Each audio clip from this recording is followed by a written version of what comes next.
أعوذ بالله من الشيطان الرجيم. بسم الله الرحمن الرحيم. الحمد لله رب العالمين، والصلاة والسلام على رسول الله سيدنا محمد وعلى آله وصحبه أجمعين. اللهم رب اشرح لي صدري ويسر لي أمري واحلل عقدة من لساني يفقه قولي. أعوذ بالله من الشيطان الرجيم. ومن يطع الله والرسول فأولئك مع الذين أنعم الله عليهم من النبيين والصديقين والشهداء والصالحين وحسن أولئك رفيقا. Dan sesiapa yang taat kepada perintah Allah dan Rasulnya sallallahu alaihi wasallam, mereka akan bersama dengan orang yang diberi nikmat oleh Allah Subhanahu wa taala dari kalangan para nabi-nabi, para siddiqin, para syuhada dan salihin. Wa hasuna ulaika rafiqa. Dan merekalah golongan yang baik untuk kita jadikan teman dan panduan dalam kehidupan kita. Alhamdulillah, pertamanya kita banyak-banyak bersyukur kepada Allah Subhanahu wa taala di atas segala nikmat dan kurniaan yang Allah Ta'ala anugerahkan kepada kita semua. Kita takbirkan rasa syukur kita di atas segala nikmat dan kurniaan Allah dengan antaranya menguruskan masa yang merupakan nikmat besar yang Allah Ta'ala anugerahkan kepada kita untuk dipenuhi dengan perkara-perkara yang boleh mendatangkan manfaat kepada diri kita, sama ada secara individu ataupun pengurusan masa boleh memberi manfaat kepada keluarga kita, kepada masyarakat kita, kepada organisasi kita dan kepada masyarakat keseluruhannya, sama ada untuk orang Islam, hatta akhlak yang kita tampilkan, amal soleh yang kita tampilkan memberi makna bernilai di sudut akhlak dan contoh kepada non-Muslim. Yang keduanya, kita masih lagi dalam situasi COVID, kita kata. Jadi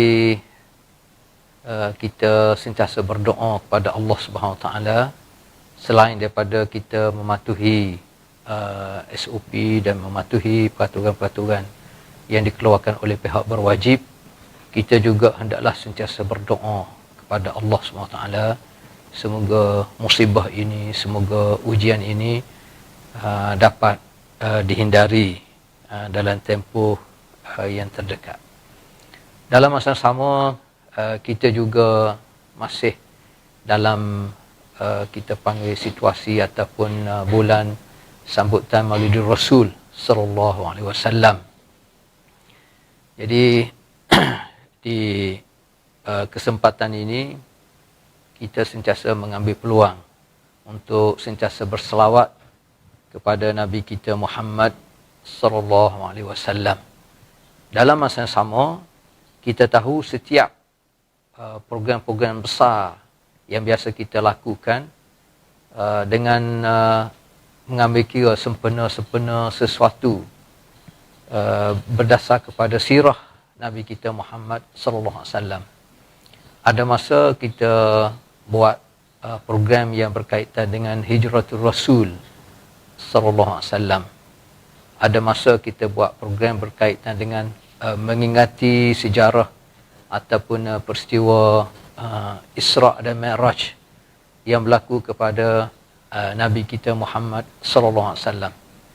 Ada masa kita buat program kerana mengingati sejarah kedatangan bulan Ramadan dan mengingati sejarah nuzul Al-Quran, penurunan Al-Quran.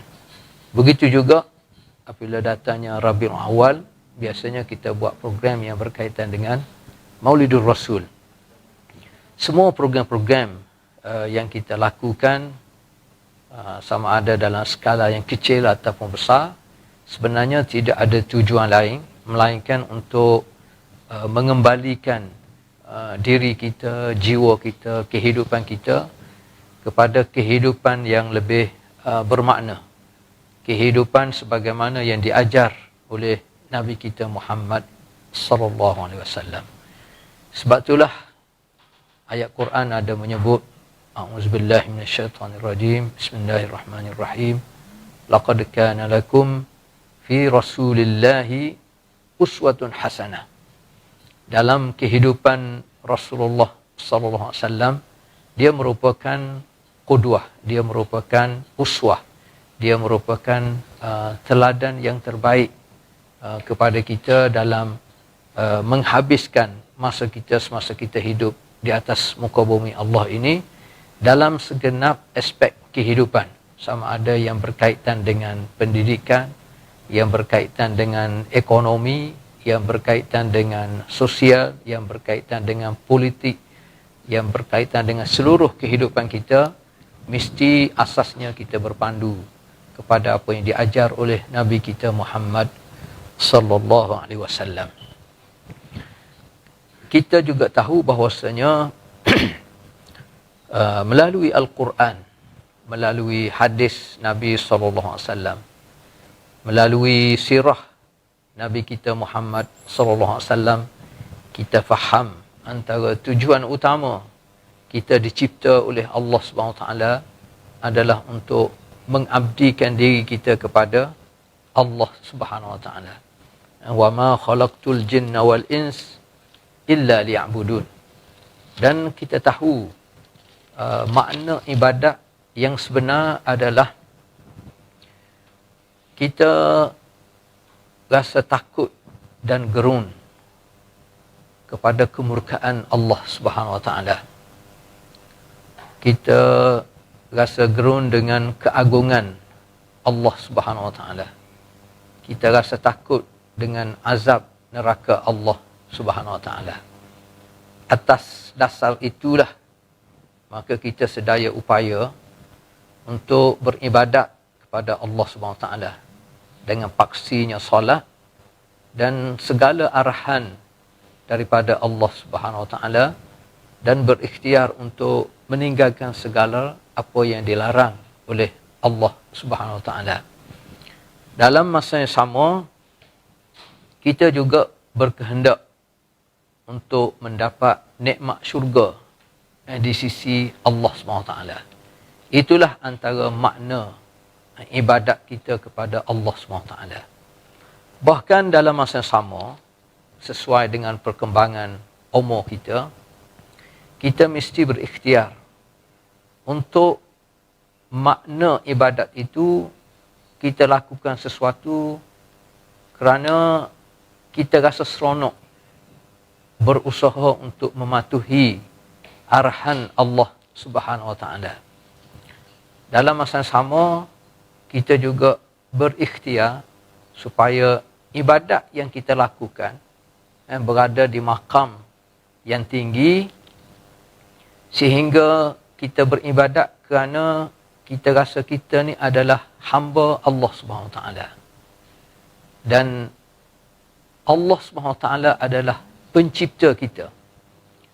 Allah Taala adalah dialah yang menghidupkan kita, dialah yang mematikan kita, dialah yang beri rezeki kepada kita, dan dialah akhirnya akan memati dan akan menghidupkan kembali kita untuk diadili dengan pengadilan yang seadil-adilnya di mahkamah Allah SWT di akhirat kelak, untuk mendapat pembalasan yang sewajarnya mengikut niat dan apa yang kita lakukan semasa kita hidup di atas dunia ini. Dan itulah hakikat ibadat yang sebenar, yang kita panggil ubudiyah kita kepada Allah Subhanahu Wa Taala. Ibadat yang sebenar adalah sama ada dia berbentuk ibadat khusus seperti kita solat, seperti kita puasa, seperti kita bayar zakat, seperti kita buat haji, ataupun ibadat umum yang merangkumi seluruh aspek kehidupan kita. Setiap apa yang kita fikir, setiap tutur kata kita, setiap perancangan yang kita rancang, setiap tindak tanduk kita dalam pelbagai bidang kehidupan kita, semua mesti berpandu kepada kehendak Allah SWT. Sehingga akhirnya kita menjadi hamba Allah SWT. Dan inilah sebenarnya yang kita ulang-ulang dalam solat kita, yang merupakan paksi utama dalam ibadat yang kita takbirkan melalui solat kita. Dalam solat kita sentiasa baca Al-Fatihah. Dalam Al-Fatihah kita sentiasa sebut Iyyaka na'budu wa iyyaka nasta'in. Hanya sahaja kepada-Mu lah Allah kami menyembah, kami beribadat, kami takbirkan ubudiyah, kami takbirkan kehidupan ini, kami adalah hamba-Mu ya Allah. Termasuk semasa dalam solat. Wa iyyaka nasta'in, dan kepada-Mu lah Allah kami minta tolong. Ini menggambarkan kepergantungan kita sepenuh kepada Allah Subhanahu Wa Taala.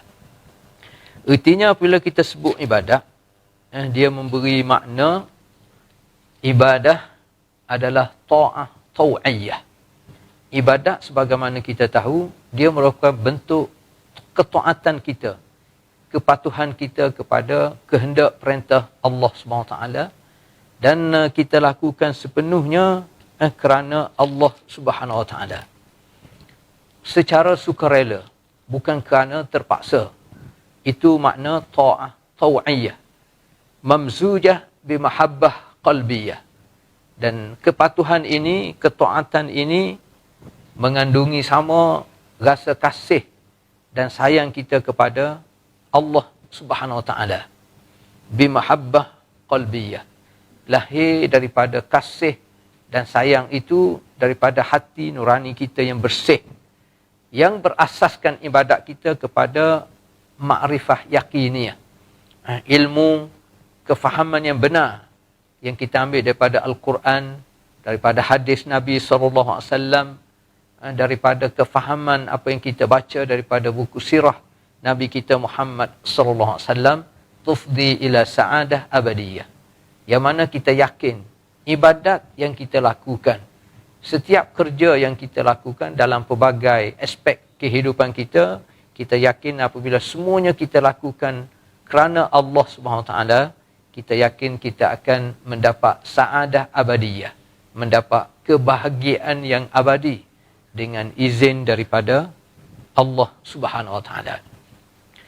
Apabila kita menyebut iyyaka nasta'in, kita minta pertolongan daripada Allah SWT, sebenarnya dalam kehidupan kita di atas dunia ini terlalu banyak pertolongan, bantuan, doa daripada kita kepada Allah Subhanahu Wa Taala. Kita sentiasa minta dengan Allah Taala supaya Allah Taala anugerahkan kepada kita kesihatan. Allah Taala anugerahkan kepada kita kemudahan di dalam kehidupan ini, kesabaran dalam berdepan dengan pelbagai cabaran dalam kehidupan. Kita berdoa kepada Allah supaya Allah Ta'ala anugerahkan kepada kita dengan kehidupan yang baik, kehidupan yang aman, kehidupan yang sejahtera. Tetapi yang perlu juga kita ingat, antara permintaan utama wa iyyaka nasta'in adalah kita minta daripada Allah SWT, sebagaimana kita sebut ayat selepas pada tu, ihdinas siratal mustaqim, iaitu kita minta dengan Allah Ta'ala bantu kita untuk mudah kita mendapat hidayah daripada Allah Subhanahu Wa Ta'ala. Inilah bentuk permintaan yang sebenarnya, yang hidayah ini dia merangkumi keseluruhan kehidupan kita. Kalau kita mendapat hidayah daripada Allah, maka segala aspek dalam kehidupan kita menjadi mudah, dan kita yakin sepenuh dia mendapat bimbingan sepenuh daripada Allah Subhanahu Wa Taala. Itu nak menunjukkan kepada kita antara permintaan utama yang perlu kita fikir adalah kita sentiasa minta daripada Allah supaya Allah Ta'ala memudahkan kepada kita untuk mendapat hidayah daripada Allah Subhanahu wa Ta'ala. Sebab itulah antara doa yang diajar oleh Nabi kita Muhammad sallallahu alaihi wasallam adalah Allahumma rahmataka arju fala takilni ila nafsi tarfata ainin wa aslih li sya'ni kullah la ilaha illa anta. Allahumma, wahai Tuhanku, rahmataka arju, aku mengharapkan rahmatmu ya Allah, kasih sayangmu ya Allah, kesian belas daripadamu ya Allah. Fala takilni ila nafsi tarfata ainin, jangan kamu tinggalkan aku tanpa pemerhatian daripada kamu, tanpa hidayah daripada kamu, walaupun sesaat. Wa aslih li sya'ni kullah, dan perelokkanlah, perbaikikanlah kehidupan aku ini keseluruhannya dalam segenap bidang aspek kehidupan aku. La ilaha illa anta, tidak ada Tuhan melainkan kamu ya Allah. Ini antara makna hidayah yang perlu kita sentiasa minta dengan Allah Subhanahu wa Ta'ala. Ihdinas siratal mustaqim, mendapat hidayah supaya kita istiqamah di atas jalan yang diredai oleh Allah Subhanahu wa Ta'ala. Dan untuk memudahkan kita faham makna hidayah, Allah Ta'ala tunjukkan kepada kita individu, generasi, kelompok yang telah mendapat nikmat hidayah daripada Allah SWT. Siapakah mereka? Diterjemahkan ihdinas siratal mustaqim siratal ladzina an'amta alaihim, iaitu jalan orang yang telah kamu anugerahkan nikmat. Siapa mereka yang mendapat nikmat ini? Fa ulaika ma'al ladzina an'ama Allahu alaihim minan nabiyyin was-siddiqin wasyuhada was-salihin wa hasuna ulaika rafiqa. Yang pertama sekali dari kalangan para nabi-nabi dan para rasul. Tentunya kita tak boleh dah nak minta dengan Allah Ta'ala untuk jadi nabi dan jadi rasul. Walaupun kita rasa kita hebat macam mana pun tak boleh dah. Sebab kita tahu nabi rasul ni adalah ketentuan anugerah daripada Allah. Dan Nabi kita Muhammad sallallahu alaihi wasallam adalah Nabi akhir zaman. Nabi penutup kepada segala Nabi-Nabi dan Rasul. Cuma apa yang kita boleh lakukan adalah kita juga berdoa kepada Allah SWT. Supaya di akhirat kelak kita mendapat bantuan, kita mendapat syafaat daripada Allah, daripada Nabi kita SAW. Dan Nabi juga mengajar kita berdoa sebagaimana yang dikhabarkan oleh Sayyidah Aisyah radhiyallahu anha apabila dia bagi tahu dia pernah dengar Nabi SAW ketika mana berada di ribaan dia berdoa, Allahumma ghfirli warhamni wa alhiqni birrafiqil a'la. Ya Allah, Allahumma, ya Allah, wahai Tuhanku, ighfirli, ampunkanlah dosa aku. Warhamni, rahmatilah aku. Kasihanilah aku. Limpahilah kasih sayang kamu kepada aku. Wa alhiqni birrafiqil a'la. Birrafiqil a'la.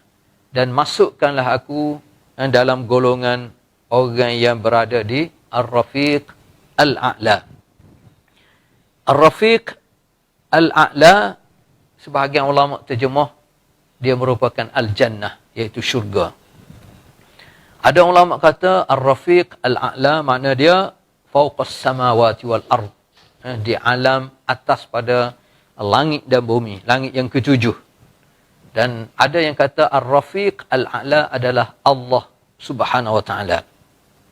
Tapi kebanyakan ulama kata ar-rafiq al-a'la adalah al-anbiya as-sakinuna a'la illiyin, iaitu di kalangan para nabi-nabi dan rasul-rasul yang tinggal di akhirat kelak dalam syurga di maqam yang tertinggi, di maqam yang terpuji. Yang penting apabila Nabi-Nabi dan Rasul-Rasul ni kita tahu mendapat nikmat daripada Allah SWT, maka kita sentiasa berdoa kepada Allah supaya Allah Ta'ala anugerahkan kepada kita dapat hidup bersama dengan Nabi SAW di akhirat kelak. Sebagaimana kita tahu ada hadis yang menyebut, ada seorang Arabi mari jumpa dengan Nabi SAW, dia nak bersama dengan Nabi. Dan Nabi tanya, apa yang kamu sedia untuk akhirat? Dia kata, apa yang aku faham adalah aku ni terlalu menyayangimu, wahai Rasulullah sallallahu alaihi wasallam. Maka Nabi kata, al-mar'u ma'aman ahab. Al-mar'u ma'aman ahab. Seseorang itu akan bersama dengan orang yang dia kasih, orang yang dia sayang. Jadi kalau kita kasih dan sayang kepada Nabi kita SAW, kita kena sentiasa berdoa kepada Allah. Antaranya doa yang kita sebut tadi, Allahumma ufirli warhamni wa alhiqni birrafiqil a'la. Golongan kedua yang akan mendapat nikmat di sisi Allah di akhirat kelak adalah golongan as-siddiqin, minan nabiyyin was-siddiqin. Golongan as-siddiqin adalah hum as-sadiqun fi aqwalihim wa a'malihim wa niyyatihim wa ahwalihim. Iaitu mereka yang benar dalam setiap perkataan mereka, benar dalam perbuatan mereka, benar dalam niat mereka, dan benar dalam seluruh kehidupan mereka. Sifat benar menguasai, mereka menghayati as-sidq, kebenaran ini. Sama ada kebenaran ini adalah al-haq, kebenaran yang datang daripada Allah SWT, yang kita kata berpegang sepenuh dengan ajaran Islam ataupun dengan Al-Quran. Dan as-sidq ni adalah sama ada di sudut niat mereka lillahi ta'ala. Apa yang mereka ucap, itulah yang sebenarnya ada dalam hati mereka, dan apa yang mereka buat sesuai dengan ucapan mereka. Dan seluruh kehidupan mereka adalah menunjukkan kebenaran. Ini makna as-siddiqin. Dan sifat as-siddiqin ini adalah mereka yang mempunyai cita-cita yang tinggi. Apa yang mereka fikir adalah kehidupan yang rentas dunia sampai ke akhirat. Apa yang mereka fikir adalah untuk mendapat rahmat, untuk mendapat maghfirah, untuk mendapat ridwan, keredaan, dan untuk mendapat nikmat syurga daripada Allah Subhanahu Wa Taala. Dan inilah yang diajar oleh Nabi kita Muhammad sallallahu alaihi wasallam. Orang yang ada sifat as-siddiqin, dia mempunyai cita-cita yang tinggi. Cita-cita yang tinggi bukan sekadar untuk kita berjaya dalam kehidupan kita di atas muka bumi ini, tetapi cita-cita tinggi juga kita mempunyai ulu al-himmah. Kita mempunyai himmah yang tinggi, cita-cita yang tinggi. Antaranya ialah sebagaimana yang diajar oleh Nabi SAW, "Idza sa'altumullah fasaluhul firdaus." Apabila kita nak minta sesuatu daripada Allah Ta'ala, kita kena minta yang tertinggi. Iaitu antaranya contoh, kita minta al-firdaus. Syurga firdaus. Antara syurga yang berada di kedudukan yang tinggi. Inilah maqam as-siddiqin yang mampu kita usaha. Sama ada kita ni dikenali ataupun tidak dikenali oleh seluruh makhluk, tapi yang pentingnya kita dikenali di sisi Allah SWT. Kita berusaha untuk patuh dan taat beribadat kepada Allah SWT, dan kita berusaha daripada masa ke semasa untuk menjadikan kita termasuk dalam golongan yang benar dalam setiap niat kita, setiap tutur kata kita, setiap amal perbuatan kita dan keseluruhan kehidupan kita. Mereka inilah yang dikatakan al-atqiya min khalqihim. Orang yang bertakwa kepada Allah Subhanahu Wa Taala. Mana-mana orang yang berusaha untuk memasukkan diri dia dalam golongan yang bertakwa, iaitu orang yang takut sehingga dia berusaha untuk melakukan seluruh arahan Allah Subhanahu Wa Taala. Dalam masa sama dia berusaha untuk meninggalkan segala yang dilarang oleh Allah Subhanahu Wa Taala. Dan semua yang dilakukan kerana Allah Subhanahu Wa Taala, maka dia akan termasuk dalam golongan orang yang bertakwa. Itu yang kita faham daripada kriteria as-siddiqin. Imam Qurtubi mengatakan as-siddiq huwa alladhi yuhaqqiqu bi fi'lihi ma yaqulu bi lisani. As-siddiq adalah orang yang membenarkan perbuatan dia sama dengan apa yang dia kata. Maknanya dia kata apa yang dia kata. Itu golongan siddiqin. Dan kita tahu kita manusia, semua kita, orang Islam, orang mukmin insya-Allah mampu untuk berusaha untuk capai tahap siddiqin. Dan contoh terbaik yang kita boleh tengok dalam sirah Nabi SAW adalah sahabat Nabi SAW yang paling rapat, iaitu Sayyidina Abu Bakar, sehingga dipanggil As-Siddiq kerana dia membenarkan apa saja yang ada di dalam Al-Quran. Kerana dia membenarkan apa saja yang keluar daripada mulut Nabi kita Muhammad SAW. Ini yang perlu kita ikuti. Antaranya ialah kita kena berikhtiar untuk membenarkan semua ayat-ayat yang ada di dalam Al-Quran. Kita mesti membenarkan dengan sebenarnya yang lahir daripada niat kita, yang lahir daripada tutur kata kita, dan kita benarkan melalui amalan kita apa saja yang keluar daripada Al-Quran, apa saja yang keluar daripada mulut Nabi kita Muhammad SAW. Golongan yang ketiga adalah golongan asy-syuhada. Kita tahu secara mudah, asy-syuhada ni orang yang sanggup berjuang di sisi Allah sehingga sanggup melayang nyawa dia. Dan secara mudahnya kita tengok sahabat Nabi SAW yang berjuang bersama Nabi dan mati syahid, sama ada dalam peperangan Badar, sama ada dalam peperangan Uhud, sama ada dalam peperangan Khandaq dan peperangan yang lain. Itu secara mudah kita kata asy-syuhada. Dan juga orang yang sanggup bersaksi, orang yang sanggup berpegang pada prinsip untuk menyatakan kebenaran walaupun dia berdepan dengan pelbagai risiko yang mungkin akan membawa kepada hilangnya nyawa dia, kehidupan dia. Orang macam ni termasuk dalam golongan asy-syuhada. Dan akhir sekali golongan yang dipanggil as-salihin. As-salihin ni dalam kalimah bahasa Arab yang memberi makna baik, ataupun orang Kelantan panggil juru. Golongan yang baik as-salihin ni ialah orang yang istiqamah. Istiqamah ni adalah orang yang sentiasa berusaha untuk berpegang teguh dengan perintah Allah Subhanahu Taala. Orang yang sentiasa berusaha untuk meninggalkan apa yang dilarang oleh Allah Subhanahu Taala.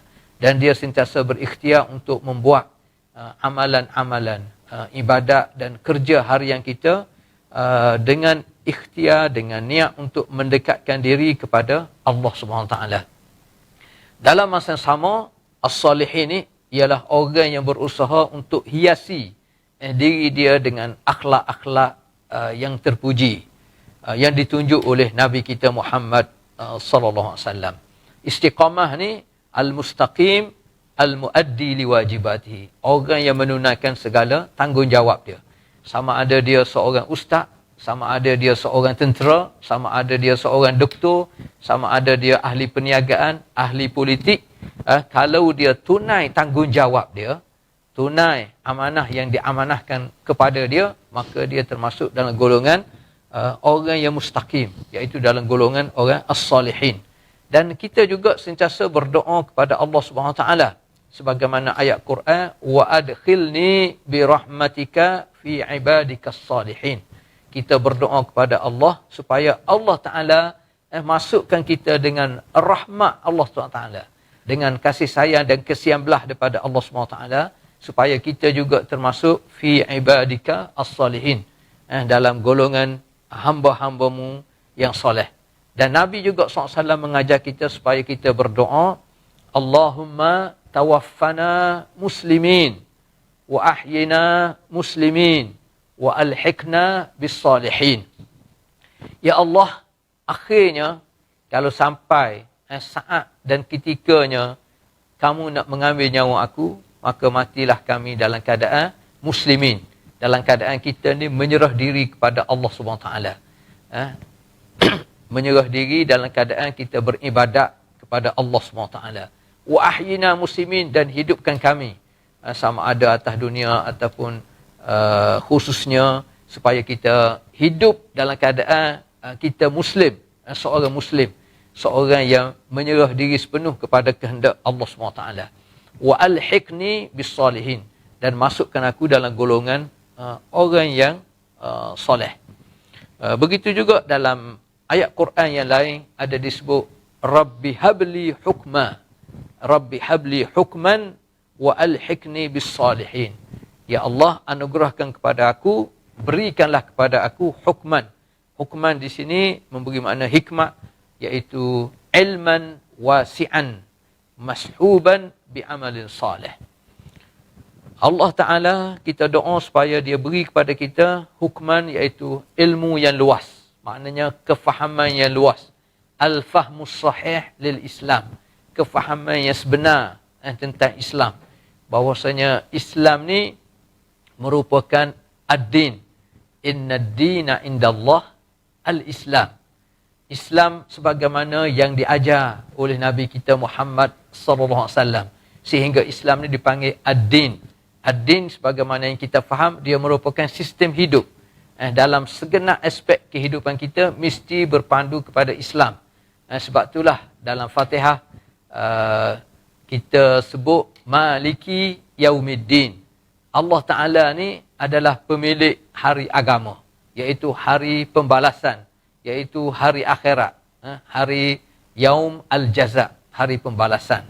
Menunjukkan kepada kita apabila kita bersedia untuk menerima Islam sebagai ad-din, kita kena yakin bahawasanya Islam mengajar kita kehidupan atas muka bumi ini, dan Islam juga dia rentas dunia sampai kepada akhirat. Itu yang perlu kita faham.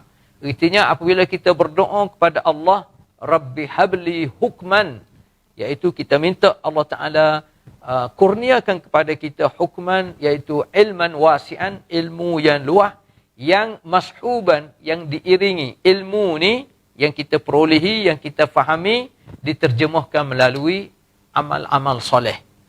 Dan akhirnya kita juga minta wa alhiqni bis salihin, dan kita minta supaya Allah Ta'ala anugerahkan kepada kita bersama dengan golongan yang soleh. Golongan yang soleh sebagaimana kita sebut tadi, antaranya golongan yang kita berusaha untuk mendapat keredaan Allah SWT, dan kita juga berusaha supaya Allah Ta'ala redha kepada kita. Kita boleh ikhtiar supaya akhirnya kita boleh redha kepada Allah Subhanahu Wa Ta'ala. Kita redha kita dilahirkan sebagai seorang manusia, kita redha kita dilahirkan sebagai seorang Muslim, kita redha kita dilahirkan daripada bangsa mana, daripada etnik mana, daripada keturunan mana, daripada keluarga mana, kita redha sepenuh, kerana itu semuanya ketentuan dan anugerah daripada Allah Subhanahu Wa Ta'ala. Dan dalam masa sama kita berusaha untuk mendapat redha Allah Subhanahu Wa Ta'ala. Ini yang lebih sukar. Kita boleh ikhtiar untuk kita ikhtiar supaya kita ni akhirnya redha dengan ketentuan Allah Subhanahu Wa Ta'ala. Tapi kita tidak tahu adakah Allah Ta'ala ni redha ataupun tidak kepada kita. Sebab itulah Islam mengajar kita supaya kita ni sentiasa bertakwa kepada Allah Subhanahu Wa Ta'ala. Apabila kita berusaha dalam setiap aspek kehidupan kita, kita bertakwa kepada Allah dengan harapan akhirnya Allah Ta'ala redha kepada kita. Dan akhirnya ayat ni ditutup dengan wahasuna ulaika rafiqa. Wahasuna ulaika rafiqa. Mereka inilah yang sepatutnya menjadi rafiq. Ada orang Melayu dulu dia guna rafiq, kawan yang rafiq. Rafiq ni daripada bahasa Arab lah, kawan yang rapat, kawan yang setia, kawan yang boleh memberi nasihat dan mudah untuk menerima nasihat. Dan sebaik-baiknya adalah golongan tadi yang kita sebut. Itulah makna ibadat yang sebenar, dan inilah sebenarnya yang perlu ikhtiar, yang perlu kita usaha supaya apabila contohnya kita berada di bulan Rabiul Awal, kita sambut kelahiran Nabi kita Muhammad sallallahu alaihi wasallam. Jadi seolah kita berniat, kita bertekad supaya kita jadi individu yang seolahnya baru dilahir. Kita yang lepas tu kita istighfar kepada Allah SWT, kita minta ampun, kita bertaubat di atas segala kelemahan kesilapan kita. Dalam masa sama kita bertekad untuk menjadikan kita ni macam orang yang baru dilahir. Sebab ada juga nasyid sebut, macam contohnya nak sambut Maulidur Rasul ni, al-wiladah kal bidayah lil hidayah. Seolah kelahiran baru untuk mendapat hidayah yang lebih sempurna daripada Allah Subhanahu wa taala. Dengan hidayah inilah kita bergerak atas muka bumi ini untuk melaksanakan segala tugas yang ditugaskan oleh Allah kepada kita, dan begitu juga tugas harian kita dalam satu-satu organisasi ataupun dalam apa-apa pekerjaan yang kita lakukan dengan niat yang ikhlas kepada Allah Subhanahu Wa Taala, lahir daripada hati nurani kita yang bersih, yang mana kita tahu hati kita, jiwa kita lah sebenarnya yang memandu kehidupan ini, sehingga Islam mempertegaskan kepada kita pentingnya untuk kita membersihkan hati-hati kita, jiwa-jiwa kita, sebagaimana firman Allah, wa nafsin wa ma sawwaha fa alhamaha fujuraha wa taqwaha qad aflaha man zakkaha wa qad khaba man dassaha. Sesungguhnya jiwa dan penciptaan. Jadi apabila sebut an-nafs, sebahagian ulama kata dia merangkumi kehidupan kita keseluruhan. Sama ada kita manusia ni di sudut jasad ataupun di sudut roh kita, di sudut jiwa kita. Dan an-nafs ni, jiwa kita, kehidupan kita ini perlu kita bersihkan.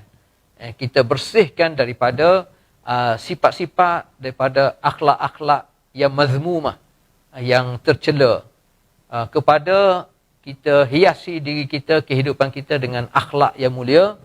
Dan kita tahu bahawasanya antara tujuan utama Allah Ta'ala utus Nabi kita Muhammad sallallahu alaihi wasallam adalah untuk tunjuk kepada kita akhlak-akhlak yang baik, akhlak-akhlak yang terpuji.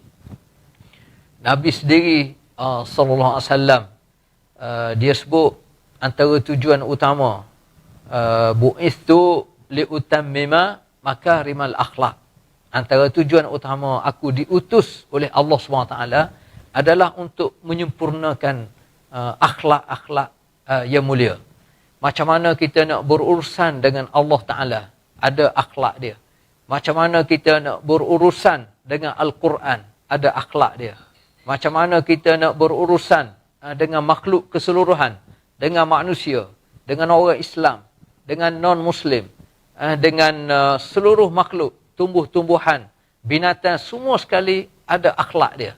Jadi kehidupan Nabi keseluruhan adalah untuk menyempurnakan akhlak. Sebab itulah Allah Ta'ala sebut, wa innaka la'ala khuluqin azim. Sesungguhnya akhlak kamu ni, akhlak yang mari daripada atas, la'ala, daripada atas, seolahnya turun kepada dunia ini dan dihiasi dalam kehidupan Nabi kita Muhammad SAW. Sebab itulah kita tengok seluruh akhlak yang mulia ada pada kehidupan Nabi kita Muhammad SAW. Semua akhlak-akhlak yang tidak baik, semuanya tidak ada pada Nabi SAW. Ini yang menggambarkan kepada kita Rasulullah SAW ni adalah utusan daripada Allah SWT. Dia merupakan uswah, teladan. Dia merupakan qudwah yang terbaik kepada setiap Muslim di atas muka bumi ini. Sebab itulah apabila kita mengaku kita sebagai hamba Allah SWT, kita sebagai seorang Muslim, sebenarnya kita bertanggungjawab sepenuh untuk kita memahami hakikat kehidupan kita di atas muka bumi ini. Macam mana hikmat Allah SWT, dia turunkan kepada hamba-Nya, kepada kehidupan kita ni, melalui Nabi kita Muhammad sallallahu alaihi wasallam, ayat-ayat Al-Quran yang sempurna. Semua ayat Quran adalah mukjizat. Semua ayat Quran mengandungi ilmu, mengandungi panduan. Dia merupakan hidayat daripada Allah. Dia merupakan penawar yang boleh merawati kehidupan kita zahir dan batin. Tidak ada satu pun ayat Quran yang turun kerana ada unsur kebencian. Ada unsur yang tidak baik, yang dipenuhi dengan emosi, contohnya tidak ada. Semuanya adalah sempurna, semuanya mari dengan kasih sayang rahmat daripada Allah SWT. Macam mana Allah Ta'ala nak memahamkan Al-Quran kepada kehidupan ini, maka Allah Ta'ala utus Nabi kita Muhammad SAW. Walaupun Nabi dari kalangan manusia macam kita juga, dia makan, dia minum, dia berkeluarga, tetapi Allah Ta'ala pilih dia dan Allah Ta'ala beri anugerah kepada dia ada sifat maksum. Setiap yang keluar daripada Nabi SAW adalah baik. وَمَا يَنْتِقُ عَنِ الْهَوَىٰ إِنْ هُوَ إِلَّا وَحْيٌ يُوحَىٰ. Jadi sebab itulah, apabila kita mengaku kita sebagai seorang Muslim, kita kena berikhtiar daripada masa ke semasa sesuai dengan pertambahan umur kita, supaya apa yang kita kata benar, yang lahir daripada hati kita yang ikhlas. Dan setiap apa yang kita kata mesti kita kata. Sebagaimana antara sifat utama, akhlak utama yang ada pada Nabi kita Muhammad SAW adalah sifat as-sidq, benar. Maka benarlah firman Allah Subhanahu Wa Taala, wa tammat kalimatu rabbika sidqan wa adla. Al-Quran ni penuh dengan kebenaran. Tidak ada satu pun yang berkait dengan pembohongan. Semuanya adalah benar. Semua ayat-ayat Quran adalah benar. Setiap apa yang Allah Ta'ala bagi tahu kita di atas dunia ini, kehidupan yang berakhir dengan kematian, dan kemudian inna nahnu nuhyil mauta wa naktubu ma qaddamu wa atharahum wa kulla syai'in as-saynahu fi imamin mubin. Allah Ta'ala mempertegaskan kepada kita dalam surah Yasin yang kita biasanya baca setiap malam Jumaat contohnya, dan malam-malam hari-hari yang lain, bahawasanya Allah lah yang menghidupkan kita. Allah lah yang akan mematikan kita. Dan Allah Ta'ala akan menghidupkan kita kembali di akhirat kelak. Dan Allah lah yang akan menulis segala tindak tanduk kita. Apa yang kita lakukan semasa kita hidup atas muka bumi ini. Dan bukan setakat amalan-amalan yang kita lakukan, aktiviti harian yang kita lakukan, wa atharahum. Dan begitu juga segala kesan daripada setiap ucapan kita. Kesan yang timbul daripada setiap perancangan yang kita buat. Sama ada perancangan yang jahat ataupun perancangan yang baik. Setiap apa yang kita lakukan, sama ada yang kita lakukan benda yang baik ataupun buruk, semuanya akan ditulis oleh Allah Subhanahu Wa Taala. Ini nak menunjukkan kepada kita amanah. Ini nak menunjukkan kepada kita tanggungjawab yang kita perlu pikul sesuai dengan kehendak Allah SWT mencipta kita manusia, memakmurkan muka bumi ini sebagai khalifah Allah SWT. Allah Ta'ala lah yang cipta kita asal daripada tanah. Di tanah inilah kita hidup dan tujuan adalah untuk kita makmurkan muka bumi ini. Antara faktor utama kita mampu memakmurkan muka bumi ini apabila kita faham tanggungjawab kita. Antara tujuan utama Allah Ta'ala cipta kita adalah untuk kita lita'arafu.